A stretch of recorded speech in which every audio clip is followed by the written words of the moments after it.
নমস্কার বন্ধুরা, tales of motivation চ্যানেলে তোমাদের সবাইকে জানাই স্বাগত। আজকে আমাদের এই কাহিনীর শীর্ষক হলো অতীতে নয় বর্তমানেই বাঁচো।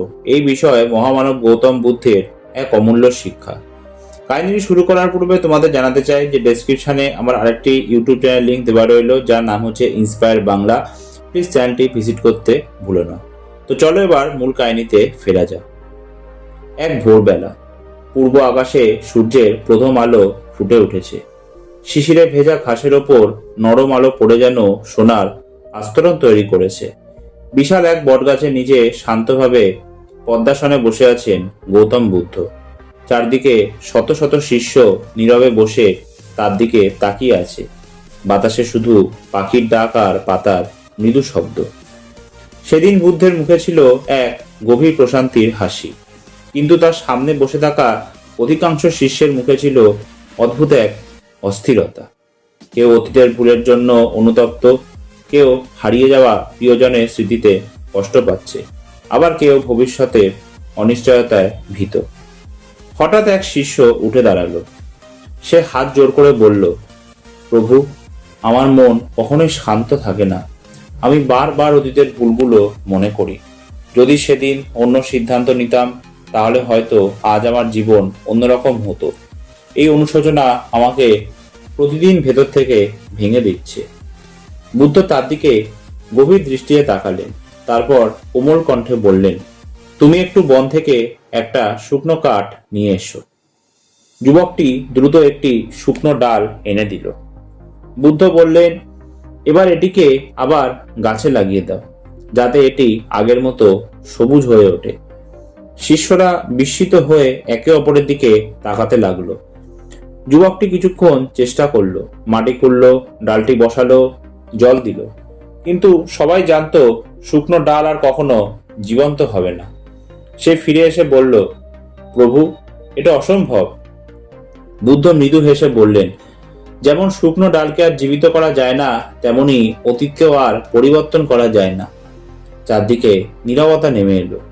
বুদ্ধ আবার বললেন, তাহলে এমন কিছুর জন্য কেন নিজের বর্তমানকে নষ্ট করছো, যা কোনোভাবেই বদলানো সম্ভব নয়?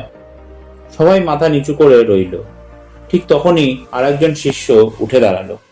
সে বলল, প্রভু, আমি অতীত নিয়ে নয়, ভবিষ্যৎ নিয়ে ভয় পাই। যদি আগামীকাল সবকিছু হারিয়ে ফেলি, যদি আমি ব্যর্থ হয়ে যাই। বুদ্ধ কোনো উত্তর দিলেন না, বরং পাশে রাখা একটা মাটির কলস হাতে তুলে নিলেন। তিনি ধীরে ধীরে কলসে পরিষ্কার জল ভরলেন। তারপর কলসটি একজন শিষ্যের হাতে দিয়ে বললেন, এটি মাথার ওপর রেখে পুরো আশ্রম একবার ঘুরে এসো, তবে একটা শর্ত, এক ফোঁটা জল যেন না পড়ে। শিষ্যটি অত্যন্ত সতর্কভাবে হাঁটতে শুরু করলো। সবাই তার দিকে তাকিয়ে আসে। সে ফিরে এলো, এক ফোঁটা জলও পড়েনি। বুদ্ধ জিজ্ঞাসা করলেন, তুমি যখন হাঁটছিলে তখন কি পাখির গান শুনছিলে? না প্রভু। গাছের সৌন্দর্য দেখেছিলে? না। লোকেরা কি বলছিল সেটা শুনেছিলে? না প্রভু। কেন? শিষ্যটি বলল, আমার সমস্ত মনোযোগ ছিল এই মুহূর্তে, কারণ আমি জানতাম যদি মন অন্য কোথাও যায় তাহলে জল পড়ে যাবে। বুদ্ধের মুখে প্রশান্তির হাসি ফুটে উঠল। তিনি বললেন, জীবনও ঠিকই কলসের মতোই। যে মানুষ বর্তমান মুহূর্তকে সম্পূর্ণ মন দিয়ে বাঁচে, তার জীবন ভারসাম্যপূর্ণ হয়। কিন্তু যে অতীতের অনুশোচনা কিংবা ভবিষ্যতের ভয়ে ডুবে থাকে, সে নিজের জীবনের জলই ফেলে দেয়। শিষ্যরা গভীর মনোযোগ দিয়ে শুনছিল। ঠিক তখনই আশ্রমে এক বৃদ্ধ লোক এলেন। তিনি কাঁদতে কাঁদতে বললেন, প্রভু, আমি সারা জীবন অর্থ উপার্জনের পেছনে ছুটেছি। ভাবতাম একদিন সুখে থাকব, কিন্তু আজ আমার চুল পেকে গেছে, শরীর দুর্বল, সন্তানরা দূরে চলে গেছে। এখন বুঝছি আমি কখনোই বাঁচতে পারিনি, আমি শুধু ভবিষ্যতের জন্য প্রস্তুতি নিয়েছি। বুদ্ধ ধীরে ধীরে উঠে দাঁড়ালেন। তিনি বৃদ্ধকে নিয়ে কাছের একটি পুকুরের ধারে গেলেন। জলের ওপর ফুটে উঠেছিল অসংখ্য পদ্মফুল। বুদ্ধ একটি পদ্মফুল দেখিয়ে বললেন, এই ফুলটি কি গতকালের জন্য ফুটেছে? বৃদ্ধ বললেন, না ভগবান। আগামীকালের জন্য? না। তাহলে আজকের জন্য। বুদ্ধ বললেন, প্রকৃতির প্রতিটা সৃষ্টি বর্তমানে বাঁচে। শুধু মানুষই অতীতের শিকলে বন্দী থাকে অথবা ভবিষ্যতের কল্পনায় হারিয়ে যায়, তাই সে শান্তি হারায়। বুদ্ধের চোখ ভিজে উঠল। তিনি বললেন, তাহলে কি আমার জীবনের সবকিছু শেষ হয়ে গেছে? বুদ্ধ শান্ত কণ্ঠে বললেন, যতক্ষণ তুমি শ্বাস নিচ্ছ ততক্ষণ নতুনভাবে বাঁচার সুযোগ আছে। এরপর বুদ্ধ একটি ছোট প্রদীপ জ্বালালেন। তিনি বললেন, এই প্রদীপ কি অন্ধকারকে নিয়ে চিন্তা করে? সবাই বলল, না, সে শুধু নিজের আলো জ্বালায়। বুদ্ধ আবার বললেন, তুমিও অতীতের অন্ধকারকে অভিশাপ দিও না, বর্তমানে নিজের আলো জ্বালাও। এই কথাগুলো শুনে যুবকটির চোখে জল চলে এলো। সে বলল, প্রভু, আজ বুঝতে পারলাম আমি এতদিন জীবনের দরজা বন্ধ করে রেখেছিলাম। আমি শুধু গতকালের জন্য কাঁদছিলাম। বুদ্ধ বললেন, যে মানুষ বর্তমান মুহূর্তকে ভালোবাসে সে প্রতিদিন নতুন জন্ম লাভ করে। সব শিষ্য একসঙ্গে মাথা নত করল।